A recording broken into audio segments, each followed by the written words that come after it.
ছটফট করছে। এখান থেকে দেশ থেকে মা বাবা স্ত্রী সন্তান আহাজারি পেরেশানি করছে। আল্লাহ তাআলা যেন প্রতিটি প্রবাসী বাবা ভাইকে সুস্থতার সাথে নিরাপত্তার সাথে রাখেন। আল্লাহ যেন ঈমান আমলের সাথে রাখেন। পবিত্র কোরআনুল কারীমের 29 নম্বর পারা, কোরআনুল কারীমের 70 নম্বর সূরা। সূরাটির নাম হচ্ছে মাআরিজ। এই সূরার প্রথম 18টি আয়াত, ছোট ছোট আয়াত আমি এইমাত্র ধারাবাহিক তেলাওয়াত করেছি। ইনশাআল্লাহ এই আয়াতগুলোকে সামনে রেখে তার তরজমা অল্প একটু সময়ের মধ্যে আপনাদের সামনে পেশ করতে চাই।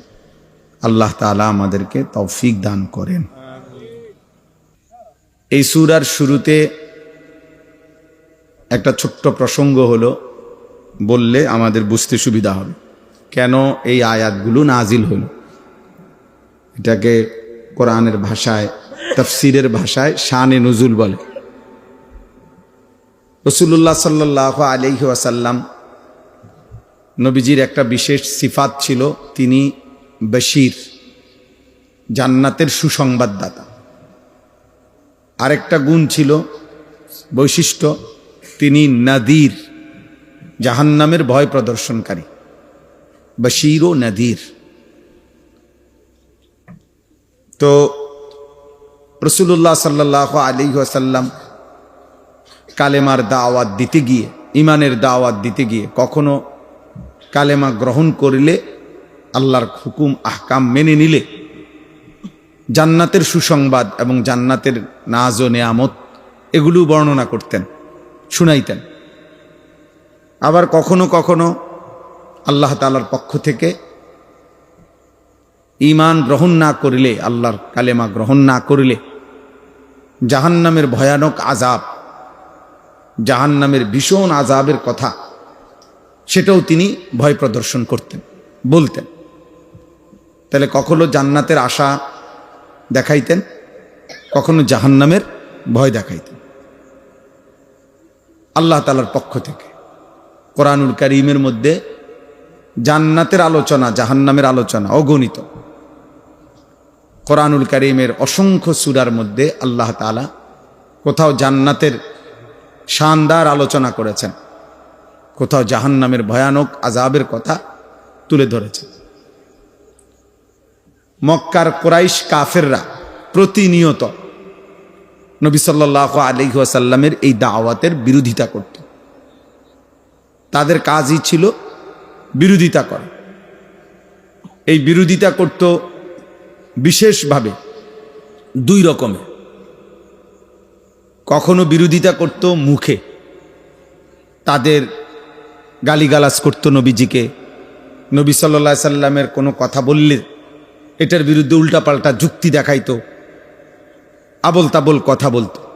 কখনো ঠাট্টা করত, উপহাস করত, তুচ্ছতাচ্ছিল্য করত, ইত্যাদি ইত্যাদি। আর আরেকটা বিরোধিতা কি, শারীরিকভাবে নবী সাল্লাল্লাহু আলাইহি ওয়াসাল্লাম এবং সাহাবায়ে কেরামের উপরে জুলুম, অত্যাচার, শারীরিক নির্যাতন করত। সাহাবায়ে কেরামের অসংখ্য সাহাবীদের উপরে ইসলামের প্রথম যুগে সীমাহীন নির্যাতন করেছে মক্কার কাফের। হযরতে বেলাল, হযরতে খাব্বাব, হযরতে খুবাইব, হযরতে আম্মার, হযরতে ইয়াসির, হযরতে সুমাইয়া, হযরতে জানিরা, এরকম সাহাবায়ে কেরাম যারা, ওনাদের উপরে অবর্ণনীয় শারীরিক নির্যাতন করেছে। রাসূলুল্লাহ সাল্লাল্লাহু আলাইহি ওয়াসাল্লামের উপরও অনেক শারীরিক নির্যাতন মক্কার এই কাফেররা করত। কখনো ধাক্কা দিছে, কখনো খানায় কাবার সীমানার থেকে বের করে দিছে, কখনো আবু জাহেল ছোট ছোট পাথরের কঙ্কর মারত, কখনো উটের পচা নারী ভুড়ি নবী সাল্লাল্লাহু আলাইহি ওয়াসাল্লাম সেজদা দিলে পিঠে চাপায় দিত, ইত্যাদি ইত্যাদি। আর তায়েফের ময়দানের রক্তাক্ত ঘটনা, সেটা তো আপনারা জানেন। সাথে সাথে নবী সাল্লাল্লাহু আলাইহি ওয়াসাল্লামকে গালিগালাজ করত। কখনো বলতো মুহাম্মদ পাগল, নাউজুবিল্লাহ, কখনো বলতো মুহাম্মদ কাহেন, গণক, কখনো বলতো মোহাম্মদ সাহের, জাদুকর, কখনো বলতো মোহাম্মদ শায়ের। এই মিয়া, মোবাইল নিয়ে খসর খসর করলে কিছু বুঝতা না, এটা বন্ধ করো মিয়া, হাইসো না মিয়া,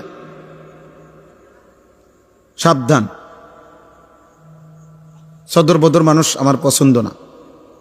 যা এই মোবাইল হাতে ধরে একজনও ভিডিও রেকর্ড করবেন, একজনও, আমি স্পষ্ট নিষেধ করলাম। যার পছন্দ না হয় সে চলে গেলে ভালো। গাফেল মানুষ। একটা মাহফিল মানে এটা বিনোদন কেন্দ্র না। আমি গাড়ির থেকে নামতে যাচ্ছি, তাকায় রইলাম, গাড়ির ভিতরে আমি তাই সব চারিদিক থেকে সাংবাদিকের ক্যামেরার মতো মোবাইল খুলে রাখছি, ভিডিও করবে। হুজুর নামতে আসে, এটা ভিডিও করবে। হুজুর আঁটতে আসে, এটা ভিডিও করবে। গাড়ি দিয়ে নামতে আসে, এটার মধ্যে ভিডিওর কি আছে? ফায়দা কি এটাতে? আপনি ওটা আমারে দেখাইব, আরেক মানুষের দেখ হুজুরের ভিডিও, তো হেইতে আর দেখছেন আমারে, পাগলামি আর কি। 24 ঘন্টা মোবাইল এটা নিয়েই ব্যস্ত। কি পাইল এটার ভিতরে? একজন মানুষ তো নিজস্ব প্রত্যেকটা কাজের মধ্যে ফিকির করা উচিত, দিমাগ দিয়ে ভাবা উচিত, আমি এটা কেন করব, কেন করব আমি এটা? দিন নাই রাত নাই। এই ছেলে, দিন রাত নিজের প্রতিটা কাজের ক্ষেত্রে। মানুষের যৌবনকালে মানুষ সুস্থ স্বাভাবিক থাকে। বৃদ্ধ মানুষ যদি কিছু আবল তাবল করে তো বলা যায় যে উনি বয়স হয়ে গেছে। কিন্তু যুবক যারা, যৌবন, সব কিছু তাদের পূর্ণ সুস্থ স্বাভাবিক। তার মাথা, তার হাত, তার পাও, তার চুল, তার চেহারা, তার নাক, চোখ, তার দিমাগ, তার বুদ্ধি, বিবেচনা, সব কিছুই পূর্ণাঙ্গ।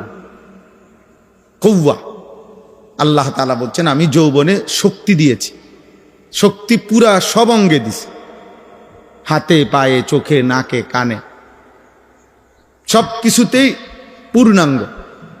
তো কাজে বুদ্ধিমত্তা, নিজের কাজের প্রতি কৌশল, বুদ্ধি, প্রজ্ঞা, মেধা, যোগ্যতা ব্যয় করার, প্রয়োগ করার মূল সময় হলো যৌবন।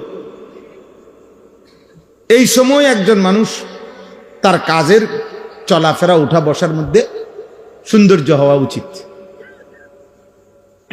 যার বয়স হয়ে গেছে 60-70 বছর, উনি হয়তো অনেক কথা মনে রাখতে পারে না, দুর্বলতার কারণে এখন আর কুলাইতে পারে না, ইচ্ছে থাকা সত্ত্বেও আমল করতে পারে না, ইত্যাদি ইত্যাদি। কিন্তু তোমরা নওজোয়ান ভাই, তোমাদের সংখ্যাগরিষ্ঠ যুবকদেরকে মোবাইল এমন মাতাল বানায় দিছে যে তোমাদের সামান্যতম ব্রেনও অনেকের কাজ করে না। 24 ঘন্টাই প্রয়োজন, অপ্রয়োজন, দরকারি, বেদরকারি, সারাক্ষণ এই এক জিনিস নিয়া, মোবাইলটা নিয়া ব্যস্ত। এটা অসুস্থতা ছাড়া আর কিছু না, এটা মানসিক প্রতিবন্ধিতা ছাড়া আর কিছু। আমি এই রমজানেও এতেকাফের সময় আমাকে ঢাকার একজন ডাক্তার, একটা ম্যাগাজিন ডাক্তারদের আমাকে দিছে আর কি পড়তে, মাসিক স্বাস্থ্য কথা। তো ওইটা শুরুতে 2টা প্রবন্ধ আছে ম্যাগাজিনটা, 2টা প্রবন্ধই বড় বড় 2জন বড় বড় সিনিয়র ডাক্তারের লেখা, প্রফেসর এবং মেডিকেল কলেজের ভিসি। 2টা লেখাই পত্রিকার শুরুতে এই মোবাইল ফোনের ক্ষতিকারক স্বাস্থ্যের উপরে, এটা নিয়ে যে প্রতি সেকেন্ডে এই স্মার্ট মোবাইল থেকে, বড় ফোন থেকে যেই রশ্মি বিকিরণ হয় কথা বলার সময়, ব্যবহার করার সময়, এটা আমাদের স্বাস্থ্যের প্রচন্ড ক্ষতিকর। এবং উনি ওখানে লিখছে যে বাচ্চারা যেখানে বা রাত্রে যেখানে ঘুমায়, বালিশের কাছাকাছি, মাথার কাছাকাছি কোনোভাবেই বড় মোবাইলটা রাখা উচিত না। কমপক্ষে 3 মিনিটের বেশি কোনোভাবেই একবারে কথা বলা উচিত না। আর অনেক আন্তর্জাতিক হিসাব, বড় বড় ডাক্তারদের, সারা পৃথিবীর মানে দুনিয়াবি গবেষণা, চিকিৎসা বিজ্ঞানীদের, মনোবিজ্ঞানীদের, ওনারা উল্লেখ করছেন এখানে। এবং পুরাটা মানে আমি অবাক যে আখেরাতের কথা আর কি বলবো, দুনিয়াবি ক্ষতির কুল কিনারা নেই। চিকিৎসা বিজ্ঞানীদের দৃষ্টিতেই ক্ষতির কোনো কি নাই, কুল কিনারা নেই। আখেরাতের কথা আর কি বলবে, আখেরাতের ক্ষতিরও তো কোনো কুল কিনারা নেই।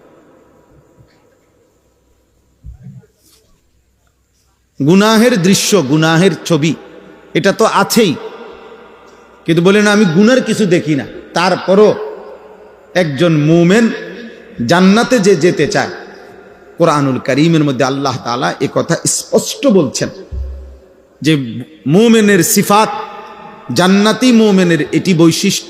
ও ভাই এদিক সেদিক তাকায়েন না, আল্লাহর দোহাই, যারা বসছেন তারা ওদিক সেদিক তাকাবেন না। ওরা কাপড় এটা খুলুক নাহলে লাগাক, যেটা ইচ্ছে, স্বেচ্ছাসেবকরা তারা প্রয়োজনে তাদের কাজ করুক, আপনারা আমার দিকে তাকান। আল্লাহ তাআলা বলছেন ওয়াল্লাযীনা হুম আনিল লাগবি মুরিদুন। আমি সময় বাঁচানোর জন্য ওই ভাইকে পর্যন্ত বলছি, দেখলেন না যে আপনি কমান, ভূমিকা কমান। অনেক দূর থেকে আমি আসছি, ভাবছিলাম যে মাগরিব আইসা এখানে পড়ব, শেষ পর্যন্ত আল্লাহর দয়া ওই আমাদের বদরপুর হুজুরে যে জমিরাবাদ মাদ্রাসা, ওইখানে নামাজ পড়ছি মাগরিব। তাইলে এই জন্য বললাম, আল্লাহ তাআলা বলেন জান্নাতি মুমিন ওয়াল্লাযীনা হুম আনিল লাগবি মুরিদুন, যাবতীয় বেহুদা কথা, অনর্থক কথা এবং কাজ থেকে নিজেকে বিরত রাখে, এটা আল্লাহ তাআলা বলছে। ওয়া ইযা সামিউল লাগওয়া আ'রাদু আনহু ওয়া ক্বালু লানা আ'মালুনা ওয়া লাকুম আ'মালুকুম সালামুন আলাইকুম লা নাবতাগিল জাহিলিন। আল্লাহ বলেন আমার প্রিয় বান্দা যারা, যখনই তারা অনর্থক কথা শোনে, আ'রাদু আনহু, সাথে সাথে ওই জায়গা থেকে সরে যায়। শোনে না শুধু, বরং ওই জায়গায় ত্যাগ করে, ওই জায়গায় ত্যাগ করে। আর যদি তাদেরকে সেই বেহুদা কথার পরিবেশে ডাকা হয়, আল্লাহ বলে, তারা বলে, আমার প্রিয় বান্দারা বলে, ভাই তুমি তোমার খামখেয়ালি আর গুনার কথাবার্তা নিয়েই থাকো, আমি আমার আল্লাহকে নিয়ে আছি। সালামুন আলাইকুম, তবে আমি তোমার জন্য আল্লাহর কাছে কল্যাণ কামনা করছি, তোমার জন্য ভালো চাই। লা নাবতাগিল জাহিলিন, আর আমার ফয়সালা শোনো, আমি কোনো মূর্খ জাহেলের সঙ্গী হতে চাই না। এই জন্য সময়টা যে বেহুদা কাটায় প্রয়োজন ছাড়া, আল্লাহর কোরআন তাকে বলছে সে হচ্ছে মূর্খ, জাহেল, নাদান, আহাম্মক। আর কোন বিবেকবান মুমিন এমন মূর্খের সঙ্গী হইতে পারে না, আল্লাহ এটা বলছে, শিখাইছে। এই জন্য অবশ্যই বড় মোবাইল, অসংখ্য অগণিত প্রয়োজনে এটার দরকার আছে। মানুষের চাকরি, ব্যবসা, প্রবাসে, দেশে, অফিসিয়াল প্রতিষ্ঠান, হাজারো দরকার এটার দ্বারা হয়। প্রয়োজন, হ্যাঁ ঠিক আছে, প্রয়োজনকে প্রয়োজনের মধ্যে সীমাবদ্ধ রাখেন,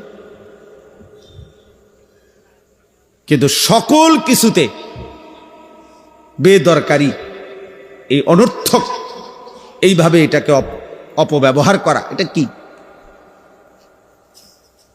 এজন্য দোস্ত, কোনো মানুষের জীবনে দুনিয়াও যদি কেউ অর্জন করতে চায়, অথবা আখিরাত অর্জন করতে চায়, অথবা দুনিয়া আখিরাত দুইটাই অর্জন করতে চায়, কোনো মানুষের মূল পুঁজি কি, মানে কি দিয়া সে দুনিয়া অর্জন করবে? মনে করে দুনিয়ায় তার কিছু টার্গেট, যে আমি একটা ভালো চাকরি করব, একটা ভালো বংশীয় মেয়ে বিয়ে করব, আমার কিছু একটা ভালো পয়সা বেতন হবে, আল্লাহ চাহে তো একটা বাড়ি ঘর করব, সুন্দর করে একটা পরিবেশ করব বাড়িটার মধ্যে, এই ইত্যাদি ইত্যাদি। দুনিয়াতেও যার স্বপ্ন কিছু করবে, আবার আখেরাতেও জাহান্নাম থেকে বাঁচব, আল্লাহর জান্নাতে যেতে চাই। দুনিয়া এবং আখেরাতের যাবতীয় পরিকল্পনা বাস্তবায়নের জন্য কোনো ব্যক্তির কাছে মূল পুঁজি কি, তার মূলধন কি, কিসের উপরে ভিত্তি করে সে দুনিয়ায় সাজাবে আর আখেরাত সাজাবে, সেটা হলো একমাত্র পুঁজি, মূলধন তার হায়াত, তার সময়। বুঝেন নাই? সময়টাই রাসুল মাল, আজ-জামানু হুয়া রাসুল মাল, কিতাবে আছে। সময় হচ্ছে মূলধন। তুমি দুনিয়াও গড়তে হইলে তোমার এই সময়ের মধ্যে তোমাকে মেহনত করতে হবে। তুমি আখেরাত গড়তে হলেও এই সময়ের মধ্যে তোমারে কি করতে হবে? মেহনত। গাফেল দুনিয়াতেও ঠকে, আখেরাতেও ঠকে, আখেরাতেও ঠকে। তাহলে মানুষের সুস্থ সবল শক্তি সামর্থ্যের সময় হলো যৌবন। এইটাকে যে ব্যক্তি অনাদরে অবহেলায় বছরের পর বছর, দিনের পর দিন শেষ করে দিল, তো সে তো তার নিজের মূলধন, নিজের পুঁজি, নিজের হায়াত নষ্ট করে দিল। তো 60 বছর পরে শুরু করতে চাইলে কেমনি শুরু করবো? 60 বছর পরে তো এমনিই মেয়াদ নাই, এমনিই তো শরীর স্বাস্থ্যের মেয়াদ নাই। সরকারি চাকরিওয়ালারা তো কয় যে এমনি কয় যে বাইর জানগা, রিটায়ার দিয়ে দেয়। 2 বছর 5 বছর বাড়ানোর জন্য কত আন্দোলন করতেছে। তাইলে এই জন্য কিশোর ছেলেরা, যুবক ছেলেরা, দোস্ত, আল্লাহ নবী সাল্লাল্লাহু আলাইহি ওয়াসাল্লাম বলেন, নি'মাতানে মাগবুনুন ফীহিমা কাসীরুম মিনান নাস।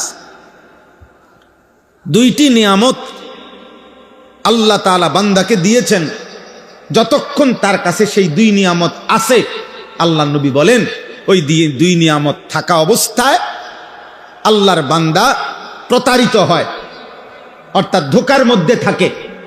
সে ওই 2 নিয়ামতকে কদর করে না। একটা হলো আসিহাতু, সুস্থতা। সুস্থতা আছে অথচ সে কদর করে না। আছে তো আর কি, আমার কি আর রোগ হইব না, আমার কি আর ব্যারাম হইব না। আর হলো 2 নাম্বার হলো ওয়াল ফারাগ, অবসর, সময়। সময় আছে অথচ সে তাকে কি করে না? কদর করে। রাসূলুল্লাহ সাল্লাল্লাহু আলাইহি ওয়াসাল্লাম, ভাই কথা বলো না ভাইয়া, এমনি কাজ করো। তোমরা যদি সব গুছাইতে গুছাইতে আমার 7:55 বাজলে বা 50 বাজলে আমার টাইম শেষ। সব যখন সুন্দর হইয়া গুছাবে তখন আজানের টাইম হবে। এই জন্য কথা বলল না। জি, তাইলে এই জন্য বললাম, কোরআনুল কারীমের মধ্যে আল্লাহ তাআলা বলছেন, ওয়াহুয়াল্লাযী জাআলাল লাইলা ওয়ান নাহারা খিলফাতান লিমান আরাদা আন ইয়াযাক্কারা আও আরাদা শুকুরা। আল্লাহ রাত এবং দিন পর্যায়ক্রমে বানিয়ে থাকেন, আনেন। আল্লাহ বলেন এটা আমি করছি। প্রতিটা দিন আমি অন্ধকার বানাই, প্রতিটা অন্ধকারাচ্ছন্ন রাতকে আমি ভোর বানাই। রাত আমি আনি, দিন আমি আল্লাহ আনি। কেন? আল্লাহ বলেন এই পর্যায়ক্রমে, বাই সিরিয়াল, একবার রাত একবার দিন, একবার রাত একবার দিন আমি বানিয়ে থাকি। আমার বান্দা যেন আমি আল্লাহর জিকির, আমার বন্দিগি করতে পারে। আমার বান্দা যেন আমি আল্লাহর শুকর আদায় করতে পারে। আমার কৃতজ্ঞতা, আমার শুকরের জন্য, আমার জিকিরের জন্য আমি রাত আনি, দিন আনি। খামখেয়ালি করার জন্য না, খামখেয়ালি করার জন্য। আল্লাহ তাআলা বলছেন কোরআনুল কারীমে এটা। তাহলে সময়ের গুরুত্ব দিতে গিয়ে কোরআনুল কারীমের মধ্যে আল্লাহ তাআলা সময়ের বিভিন্ন অংশের নামে আল্লাহ তাআলা আলাদা আলাদা কসম করেছেন। বহু আয়াত। ওয়াল ফাজর, আল্লাহ বলেন কসম করছি ফজরের ওয়াক্তে। ওয়াদ-দুহা, আল্লাহ বলেন কসম করছি সকালের সূর্য যখন পূর্ণ আলোকিত হয়, চাষতের ওয়াক্তের, মানে সকাল 8টা 9টা 10টার টাইম, এই সময়টার আল্লাহ কসম করছেন। আল্লাহ তাআলা বলেন ওয়ালায়ালিন আশর, কসম করছি 10 রাতের, রাত্রিকালীন সময়টার। ওয়াল্লাইলি ইদা ইয়াগশা, রাত্রি যখন অন্ধকার হয়, গভীর অন্ধকার রাতের কসম করছি। ওয়ান্নাহারি ইদা তাজাল্লা, দিন যখন পূর্ণ আলোকিত হয় সেই আলোকিত দিনের কসম করছি। এইভাবে আল্লাহ তাআলা কোরআনুল কারীমের মধ্যে কসম করেছেন, কসম করেছেন। ওয়াল্লাইলি ইযা আসআস ওয়াস-সুবহি ইযা তানাফফাস, আল্লাহ কসম করেছেন। আল্লাহ বলছে ফালা উকসিমু বিশ-শাফাক ওয়াল-লাইলি ওয়ামা ওয়াসাক। সূর্য যখন ডুবে যায়, লালিমা যখন হয়, সন্ধ্যা লাল হয় আকাশটা কিছুক্ষণ, ওই সময়ের কসম। এভাবে রাতের কসম, দিনের কসম, সকালের কসম, সূর্য অস্তের কসম, আলাদা আলাদা করে আল্লাহ তাআলা কসম করে করে সময়ের গুরুত্ব আমাদেরকে বুঝাইছে, সময়ের গুরুত্ব আমাদেরকে বুঝাইছে। আজ আমরা হাজার চেষ্টা করলেও রমজানের 1 সেকেন্ড আর ফেরত আনতে পারবো না, আর ফেরত আনতে পারবো না। রমজানের প্রথম দিন যখন চাঁদ উঠছে সেদিনও মানুষ মারা গেছে, রমজানের শেষ দিনও মানুষ মারা গেছে। মারা যায় নাই? 30 দিন প্রতিদিন মানুষ মারা যায় নাই? এত মানুষের মৃত্যু হলো। এর মাঝে আল্লাহ আমাকে আপনাকে হায়াত দিল পূর্ণ 30 দিন, পূর্ণ 30 আইয়ামাম মা'দুদাত, গুনে গুনে 30 দিন পূর্ণ করে দিল আল্লাহ। ওয়ালিতুকমিলুল ইদ্দা, আল্লাহ তাআলা পূর্ণ করে দিলেন সংখ্যাটা। 5টা জুমা এই বছর মালিক দয়া করে ইহসান করে আমাদেরকে রমজানে, স্বাভাবিকভাবে 1 মাসে 4 জুমা হয়, এবারে রমজানের শেষ দিন জুমা ছিল, ফলে 5টা জুমা আল্লাহ আমাদেরকে মিলাইছে। আলহামদুলিল্লাহ, আলহামদুলিল্লাহ। মালিক ইহসান করেছেন, আল্লাহ তাআলা দয়া করেছেন, আল্লাহ দয়া করেছেন।